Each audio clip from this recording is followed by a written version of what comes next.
Bienvenue sur le podcast du site maghrebemergent.com, le média indépendant et apolitique qui reprend toute l'actualité du Maghreb au quotidien. Je suis votre journaliste et animateur pour cette discussion et j'ai le plaisir d'accueillir aujourd'hui notre spécialiste de la thématique.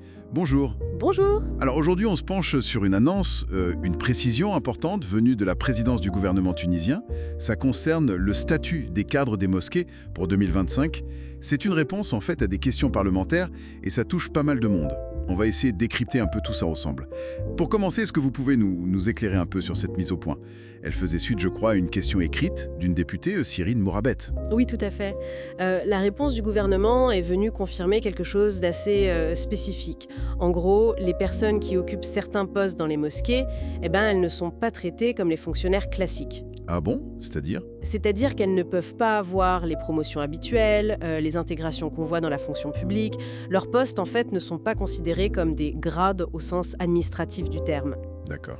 Du coup, leur situation est encadrée par un texte bien précis, le décret gouvernemental numéro 1228 de 2019. 1228 de 2019. Voilà, c'est lui qui définit leurs missions, leurs droits, leurs devoirs et aussi leur rémunération. C'est un cadre vraiment adapté à eux, si vous voulez. D'accord.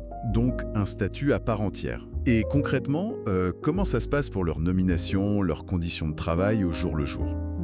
Là aussi, c'est particulier. C'est le ministre des Affaires religieuses qui nomme. Mais attention, c'est après l'avis d'un comité spécial, un comité d'examen. Et un autre point important, leur régime de travail. Il est spécial. Ils ne dépendent pas du décret de 2012 qui fixe les horaires pour les agents de l'État en général. Ah oui, donc des horaires différents, peut-être plus flexibles, liés aux heures de prière par exemple? On peut l'imaginer, oui. Le texte ne détaille pas ça, mais ça suggère une organisation propre liée aux besoins du culte. Et il y a une autre spécificité intéressante. Un cadre peut cumuler jusqu'à 3 postes. 3 postes? Oui. Et pour chaque poste en plus, il y a une indemnité. Elle varie entre 50 et 130 dinars. D'accord, c'est bon à savoir ce cumul. Et si on regarde maintenant l'aspect social, parce que c'est souvent là que le bas blesse avec ces statuts un peu hybrides. Le salaire minimum, la couverture maladie, la retraite, qu'est-ce qui est prévu? Alors, pour ceux qui travaillent à temps plein et qui n'ont pas d'autres revenus fixes ou une autre pension, le texte leur garantit le SMIG, le salaire minimum interprofessionnel garanti. Le SMIG, d'accord. Oui, mais attention, calculé sur la base de 48 heures par semaine, c'est une base de sécurité, on va dire. Une garantie quand même. Et pour le reste de la couverture sociale? Alors là, il y a un autre texte, un décret gouvernemental aussi, le numéro 762 de 2020. C'est lui qui assure leur couverture sociale spécifique. D'accord, donc un décret pour le statut général, un autre pour le social? Exactement. Et enfin, pour la retraite, c'est un point important, leur affiliation à la CNRPS. La Caisse nationale de retraite. C'est ça, la Caisse nationale de retraite et de prévoyance sociale. L'affiliation est en cours de mise en œuvre. Elle se base sur une loi assez ancienne, de 1985, mais l'effet est prévu pour être rétroactif au 1er janvier 2020. Ah, donc il y a une volonté de régulariser ça sur le long terme, même si ça prend du temps. Voilà, c'est l'idée. Mettre en place une couverture complète. Bon, merci, c'est beaucoup plus clair maintenant. Si on devait résumer les points clés à retenir de tout ça. D'abord, on a compris que le statut de ces cadres des mosquées est bien distinct.